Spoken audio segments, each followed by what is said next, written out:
তো এটা মাননীয় মুখ্যমন্ত্রী মমতা বন্দ্যোপাধ্যায় যে কথা বাদলদা সরোজদা বললেন যে দীঘার যে মন্দির স্থাপন হয়েছে এটা একটা বাংলার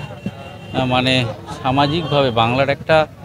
মানে অকল্পনীয় একটা ব্যাপার, যেটা আমরা সবাই জানি এবং যার প্রাণ প্রতিষ্ঠা আগামীকাল হবে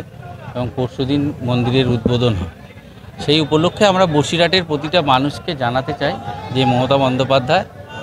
একটা অসাধারণ সৃষ্টি, যার উদ্বোধন আগামী পরশু এবং কাল প্রাণ প্রতিষ্ঠা হবে। সব মানুষের মধ্যে এই যে এরকম একটা মন্দির উদ্বোধন হচ্ছে, আমরা সবাই মিলে তার জন্য সারা বসিরহাট জুড়ে মানুষকে জানানোর জন্য যে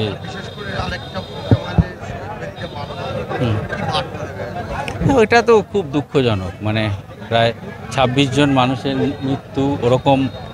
অমানসিক মৃত্যু, যেটাকে আমরা সবাই মানে এই মৃত্যুর আমরা সবসময় ঘৃণা এবং আমাদের তরফ থেকে সব রকমভাবে তাদের প্রতি থাকবে। তবে এই মানুষগুলোর প্রতি শ্রদ্ধা জানানোর আয়োজন করেছে, সেখানে আমরা শ্রদ্ধা জানিয়ে আমাদের এই মিছিল ছিল।